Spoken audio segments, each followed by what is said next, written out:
Hello friends, I am CA Sudhani and I'm continuing the lecture on consignment, which is the part of paper 1, Principles and Practice of Accounting.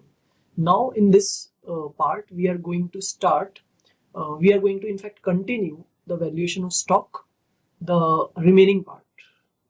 So friends, in this part we'll see an example in which this time the goods will be consigned not at the cost price but at the invoice price. So the example here is, in fact, I would say it is almost the same example as we had seen in the last part. But the only change is that, let us read the question.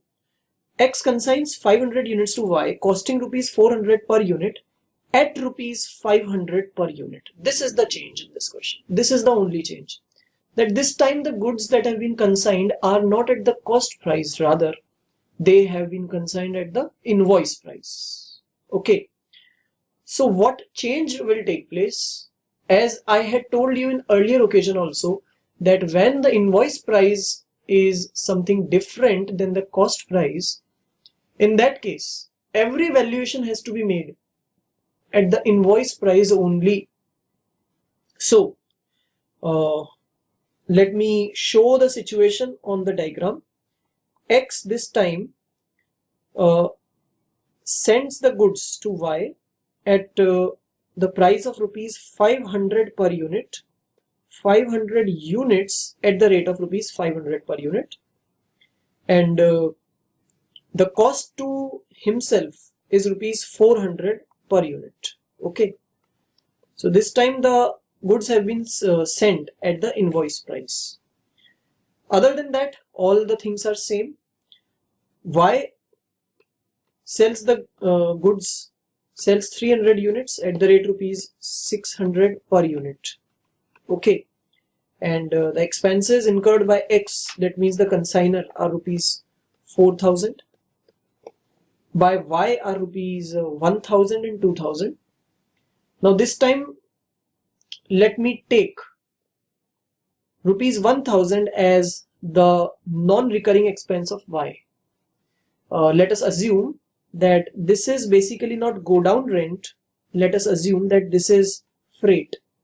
So as we all know that the freight will be incurred before the goods arrive at consignee's place. So the freight will be considered as non-recurring expenses. So the non-recurring expense is rupees 1,000 incurred by Y. And finally, the selling expense are rupees 2,000 incurred by Y, right? Okay, so this is the complete situation. Now what we have to do is we have to value the unsold stock. The procedure will be same. First of all, let me take the purchase price. Now this time what will be the purchase price? It will be 500 units multiplied by 400 rupees. Am I right? No. I think you have understood. It will be this time rupees 500 per unit, which is actually the invoice price. So the total amount will be 2,50,000 plus what we'll add in it? All the expenses incurred by consignor's expense. How much it is? It is rupees 4,000 plus consignee's expense. Which expense of consignee? Only the non-recurring expense. Is there any non-recurring expense in our example? Yes. This time we have taken rupees 1,000 as non-recurring expense. So the total cost comes out to rupees 2,55,000. Okay, this is the total cost so far. Now tell me friends, this total cost of rupees 2,55,000 is related to how many units? Can you tell me? This is related to 500 units. So what is the per unit cost? Let us calculate. 2,55,000 divided by 500, which gives us rupees 510 per unit. Okay. So at rupees 510 per unit, let us calculate the value of stock. So the value of stock is how much? Can you tell me? Value of consignment stock will be how many units are left? We know that out of 500 units, Y has sold only 300 units. That means he is left with 200 units. So the value of stock will be 200 units multiplied by rupees 510 per unit. So what that is rupees 1,02,000. This is the value of stock. Okay. But friends, tell me, is this 1,02,000 the actual value? No.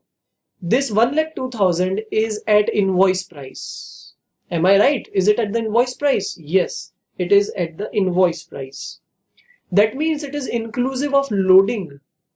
Do you remember what loading means? Loading means the extra portion over and above the cost.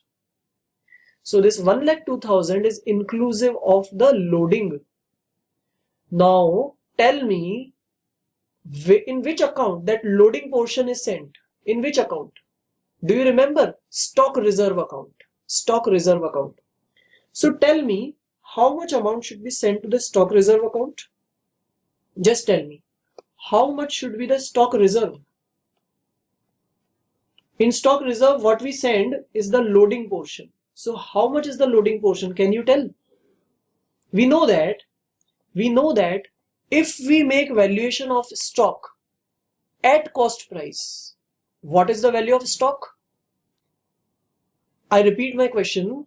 In this case, we have made valuation of stock at invoice price. But had we made the valuation of stock at cost price, what would have been the value? Can you tell? Let us remember the previous example. So this is the previous example. The amount was 82,000. Is it right? In this case, we had valued at stock. You can see here, we had valued at at cost. So by valuing at the cost, we got the value of stock rupees 82,000. And by valuing at invoice price, we have got 1,02,000. That means 1,02,000 minus 82,000, that is 20,000, is the value of loading. This is the value of stock reserve. Is it okay? This is the value which must be sent to the stock reserve. Okay. So this is the loading portion. Can we calculate this loading portion directly? See, this is the indirect calculation of loading portion. First of all, we have taken the complete value, 1,02,000, and from that we have deducted the value at cost price, that is 82,000. And after deducting that 82,000, we have got loading rupees 20,000.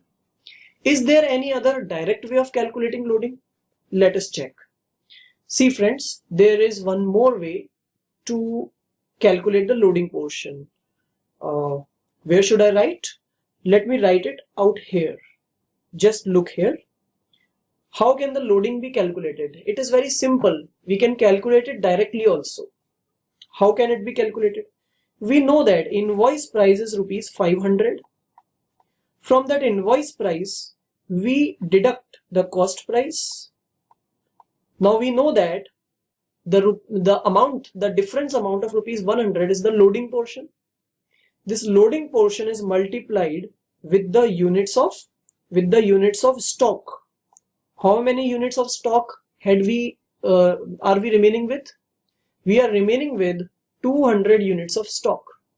So when this loading portion of 100 rupees is multiplied with 200 units, we get directly rupees 20,000.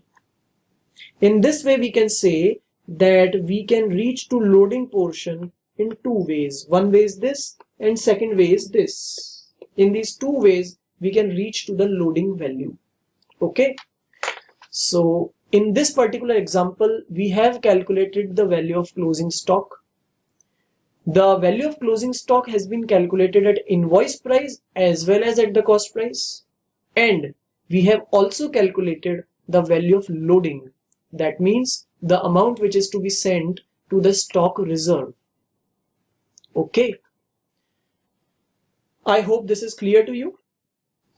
Thank you, friends. In the next part, we'll take the next topic.